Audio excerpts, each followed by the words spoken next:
So as you can see, the real-life experience brought so much laughter and memorable moments to the classroom. Why tell them about dinosaurs when you can just show them?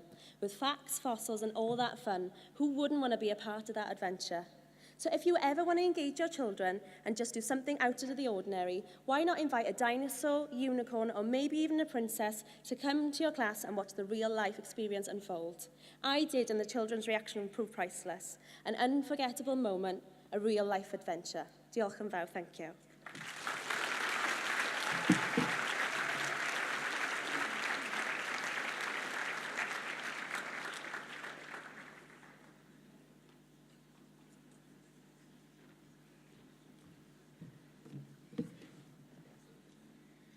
Hello, my name is Jemma Gwilym, and I'm here to talk to you about some of the experience that I've had on PTE.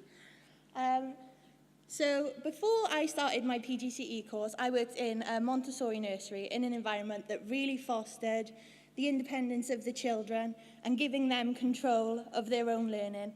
And this was something I really wanted to incorporate into my mainstream class. The first challenge that I had is obviously it's a very different environment, especially jumping up to Key Stage 2. There were very strong friendship groups in the class, and the children, when given the independence to sit with the activities they felt benefited them, seemed to focus more on who they were sat with than what they were actually doing. We introduced a series of team-building activities every day for about 5 or so minutes, so the children could really see the benefits of working collaboratively and learning through each other's strengths. We then introduced confidence cards to the class, so at the end of every lesson that I taught, the children could reflect on how they thought it had gone, how confident they were, and if they felt they needed more support. At the end of a block of learning, the children would then look back through their cards and pick a topic that they thought they wanted to revisit again. Obviously, and lucky for me, there were some children that thought that, they understood all the topics and thought they'd actually benefit more from teaching. They would then pick a topic that they wanted to focus on. We introduced ninja challenges to the class, so the children that thought they really would actually benefit more from teaching as opposed to revisiting a topic were given challenges to make sure that that was actually the case. Sometimes this would highlight they may actually benefit more from going back to something, but the majority of the time the children were right in their own choices.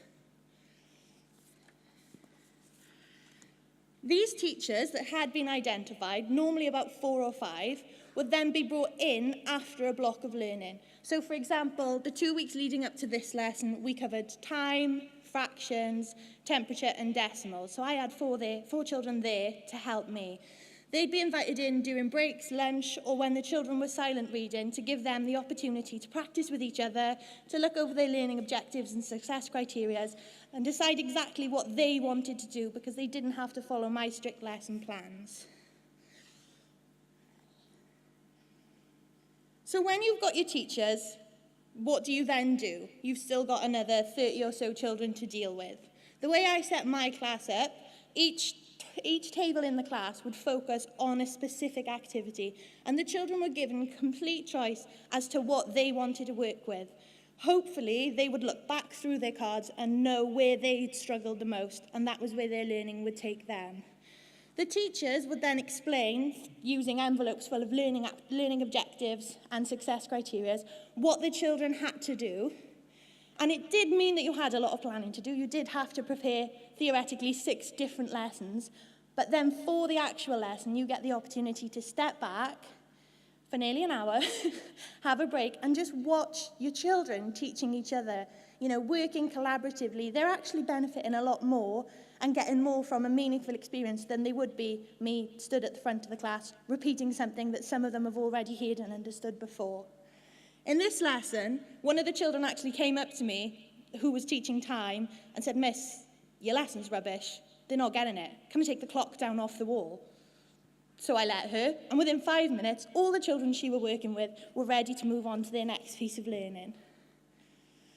After these activities, all of the children, when they feel that they've hit their success criteria, are given an iPad or a laptop and can move on to something that I use called IXL, but there are, other options out there. It's just an online database that tracks the children's learning so they can see that they have actually improved. It also gives them feedback and, directs them into elements that could help influence their next steps. So they know, okay, I've done fractions, what can I move on to now? Gives them a sort of indication as to what they might want to work to in the next lesson.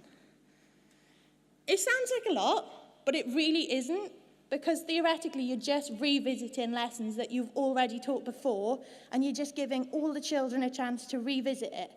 But you're also given the children that have understood everything that you've taught and have worked really well the chance to really consolidate their learning by breaking it down for their peers and giving a better description maybe than you actually would. Thank you.